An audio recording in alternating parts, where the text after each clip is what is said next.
get ready with me while I tell you things my ex-boyfriend did and I still stayed. We met for the first time on November 1st, made it official on November 4th, and then he asked me to have sex with him that same night, on the day we made it official. Which I said no, of course, because that's crazy. We were watching anime together, and I said that one of the girls on the screen was hot. Like, I was just admiring one of the characters. And he started crying and said that he didn't think I loved him because I was calling cartoon characters hot. Literal cartoons. He cried for like 10 minutes about it and like would not speak to me. From the minute we started dating, he asked for my location and would check it constantly. He always had to know where I was going at all times. And he would get mad if I didn't tell him. If I wanted to go to Dunkin's 3 minutes down the road, I had to tell him. If I had a last-minute rehearsal, I had to tell him because he needed to know where I was at all times. And he would spam me with texts until I told him where I was going. There was one time I stayed at school for an hour longer because I was talking to my music director for a show. And I forgot to tell him because, like, I'm talking to a teacher. I'm not going to text my boyfriend that I'm at the school. He checked my location, saw that I hadn't left yet, and he accused me of hiding at the school and cheating on him with his best friend. Throughout the entire relationship, he accused me of cheating on him with his best friend. I had known his best friend for 4 years, and we were just friends. But every time I was with him, he accused me of cheating on him with his best friend. He tried to watch me use the bathroom. His bathroom was connected to his bedroom, but it was also connected to the living room. There were 2 doors. I locked one of them, and I forgot to lock the one that connected to his bedroom. He opened the door, and I said, "No, I'm not comfortable with that. Leave. Like, I don't want you watching that. That's weird." He said, "Okay," and left the door open a crack and watched me through said crack. He constantly asked for pictures and got upset when I didn't send them to him. Even, like, they weren't even nudes. They were just, like, "I want to see a picture of you in the mirror," or "I want a picture of your face." But he would only ask, like, at night, at, like, 10 p.m. And at that point, I'm in my bed, I have my bonnet on, I have a face mask on. I'm not doing that. I'm not getting up.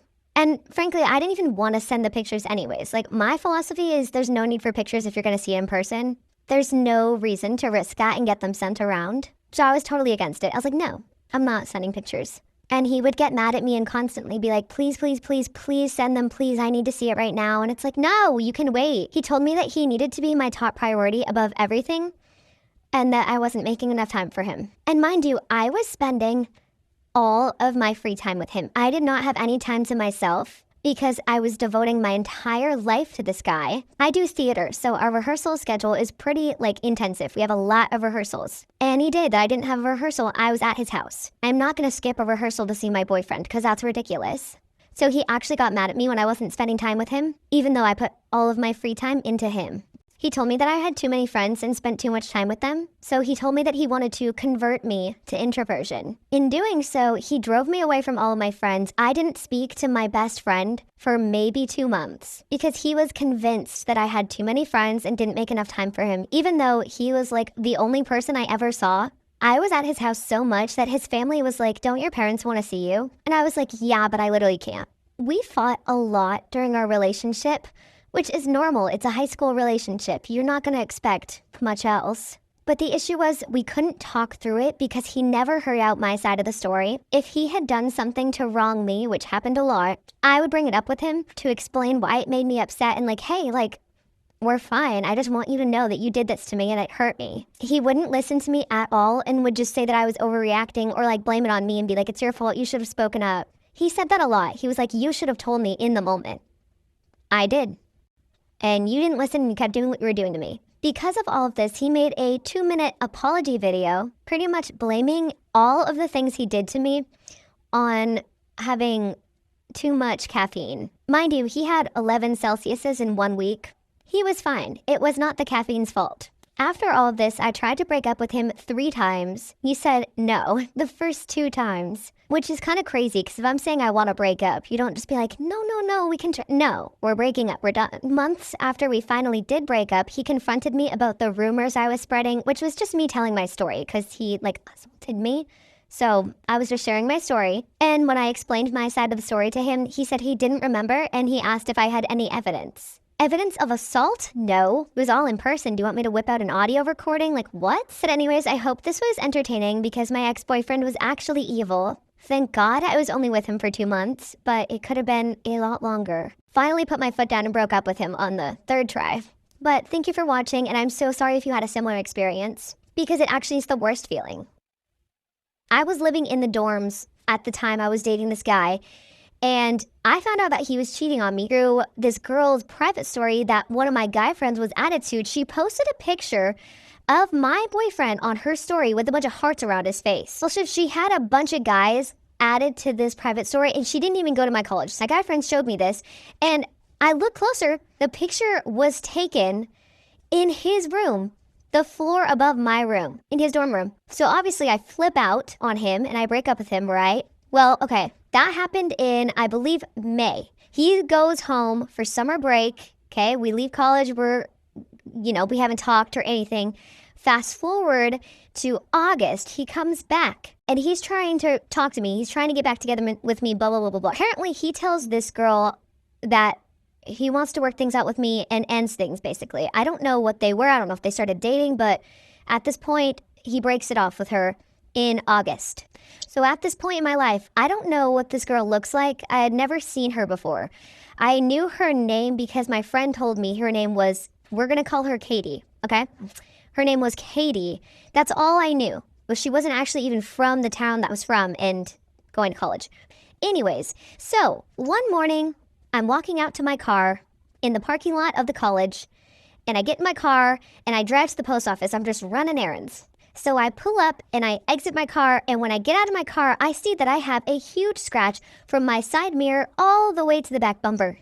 I'm obviously like, what the fuck? Who did this? That is my first question that I have. Who did this? Because I'm inspecting it, just checking to see if maybe this was an accident, but no, that shit was deep as fuck.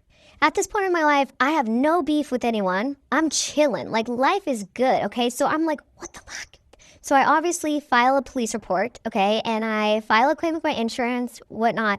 Still trying to rack my brain. Cannot figure out who would have done this, okay? Fast forward a year. I'm in a whole new relationship.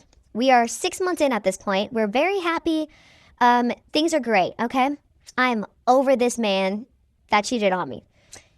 I'm at a bead shop, okay, like a crystal shop with my new boyfriend and his family, his sister, his nephew, and his sister's boyfriend.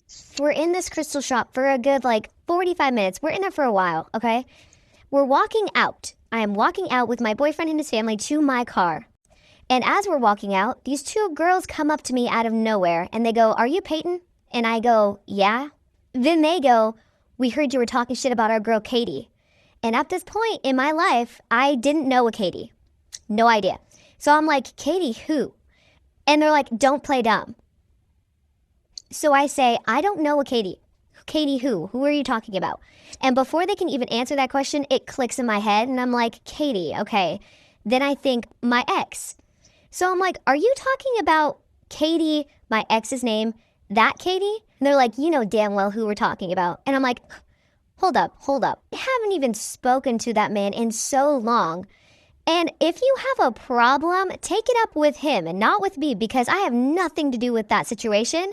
And I don't even know Katie, okay? I've never even seen what she looks like. And if I'm talking shit about anyone, I'm talking shit about my ex, not about her. I don't know who she is, and he's the one that cheated.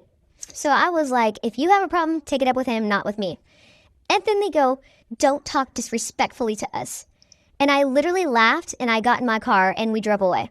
So not only did they follow me and stalk me in that store and waited for me to leave to try and run up on me or something, they really had a problem with something that happened over a year ago that I had absolutely nothing to do with. I was the girlfriend. If anything, I should be the one running up on Katie. And also, I have no idea who those two girls were from that day. So I don't remember their faces or anything. So if I would have seen them or if I saw them in public today, I wouldn't even recognize them or know them from those two girls because I don't remember their faces. Their faces weren't that memorable. Also, it was just stupid too because I was with my new boyfriend and his family when that happened.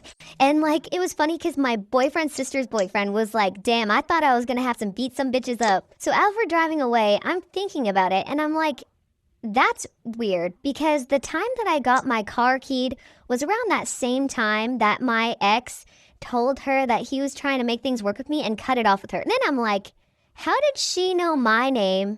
How did she know what car I drove? How did she know anything about me?